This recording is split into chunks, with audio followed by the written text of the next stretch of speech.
దేవుని కృప నోవాహును ఏ విధముగా ఆ జల ప్రళయములో ఆ వాడలో దాచి కాపాడి సంరక్షించిందో, నోవాహు అనే దేవుని మాట వింటే నోవాహు భార్య, నోవాహు పిల్లలు, నోవాహు కోడళ్ళు దేవుని మాట విన్నారు కనుకనే జల ప్రళయములో ఎవరి కరువు లేకుండా, హాని కలగకుండా సురక్షితంగా ఉన్నారు. తాటిభూమి గ్రామ ప్రజలారా, మనము మన పిల్లలు క్షేమం ఉండాలంటే మనము నోవాహు వలె భక్తి జీవితాన్ని కలిగి ఉండాలి.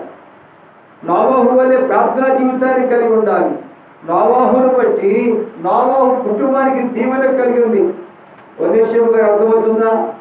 నిన్ను బట్టి నీ పిల్లలకు దీవెన కలగాలి, నిన్ను బట్టి నీ కుటుంబానికి ఆశీర్వాదం కలగాలి. దేవదూతం అర్థమవుతుందా? ఏమర్థమవుతుంది? ఏమర్థమవుతుంది మనకి? దేవుని సొమ్ము దోచుకోవడం అర్థమవుతుందా? దేవుని సొమ్ము దేవునికి ఇవ్వటం అర్థమవుతుందా? ఈనాడు చాలా మంది అలాగ ఉన్నారండి. ఎవరున్నారండి? అననీయ సభ్యులు లాగా ఉన్నారండి.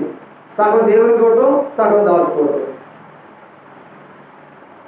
మీరు ఎంతోమంది కరెక్ట్గా 10వ వంతు దేవునికి ఇచ్చేవారు ఉన్నారండి. మీ చేయి పైకి వెళ్తే నేను చూస్తున్నాను.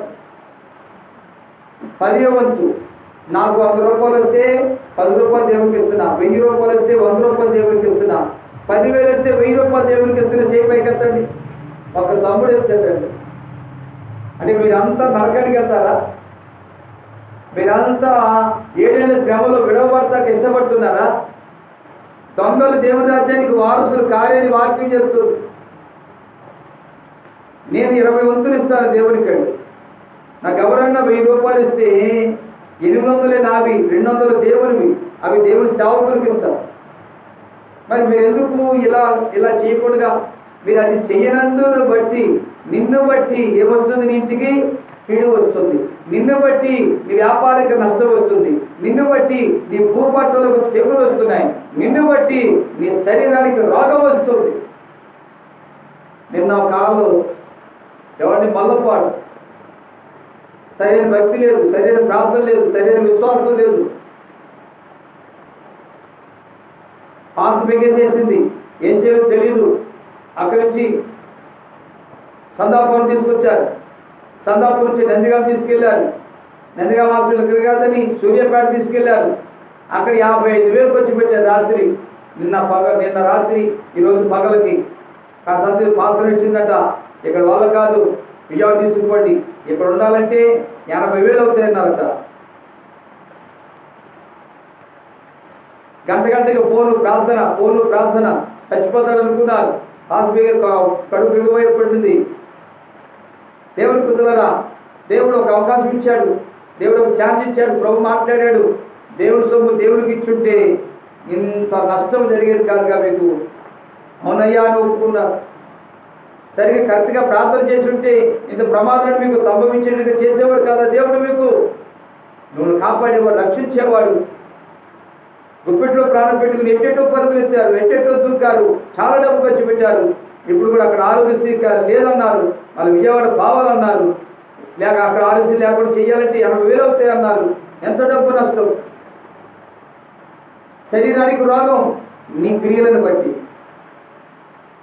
దేవుని సొమ్ము దేవునికి ఇవ్వక ఉండుట ద్వారా నీ క్రియలను బట్టి నీ శరీరానికి రోగం వస్తుంది.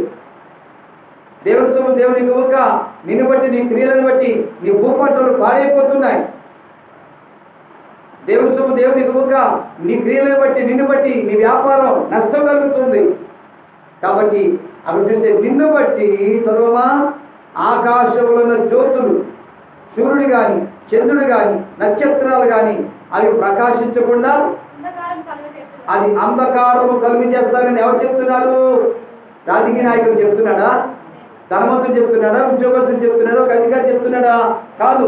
సైన్యములు కలిగిపోతే యెహోవా సెలవిచ్చుతున్నాడు. ఎవరు బట్టి? నిన్ను బట్టి, నన్ను బట్టి. ఎవరు? నిన్ను నన్నంటే దేవుని ఆజ్ఞ తిరిగిచ్చేవారిని బట్టి, దేవుడు చెప్పింది చేయకుండా ఇష్టానుసారంగా చేసేవారిని బట్టి, తాగేవారిని బట్టి, తినేవారిని బట్టి, ఇష్టానుసారంగా లోకంలో జీవించేవారిని బట్టి అట గ్రామమే పాడైపోతుందట. అందుకంటున్నాడు ఆనాడు చూస్తే నోవాహును బట్టి నోవాహు కుటుంబానికి ఏం కలిగింది? దీవెన కలిగింది, ఆశీర్వాదం కలిగింది, సమృద్ధి కలిగింది, ప్రమాదం రాలా, క్షేమంగా ఉన్నారు. నోవాహును బట్టి. నోవాహు వలె నువ్వు ప్రార్థన చేస్తావా? నోవాహు వలె దేవునికి లోబడతావా? నోవాహు వలె దేవుడు చెప్పినట్టు చేస్తావా? దేవుడు చెప్పినట్టు చేశాడండి నోవాహు. మరి ఎంతోమంది దేవుడు చెప్పినట్టు చేయడానికి ఇష్టపడతారు ఈ రాత్రి. ఈ కుటుంబ కృపాక్షేమాల ప్రార్థనలో ఎంతోమంది దేవుడు చెప్పింది చేయడానికి ఇష్టపడితే మీ కష్టాలు తొలగిస్తాడు, మీ శ్రమలు తొలగిస్తాడు, మీ బాధలు తొలగిస్తాడు, మీ ఇబ్బందులు తొలగిస్తాడు. ఒక డాక్టర్ ఉన్నాడండి, డాక్టర్ చెప్పింది తుచ్చ తప్పకుండా చేస్తారు.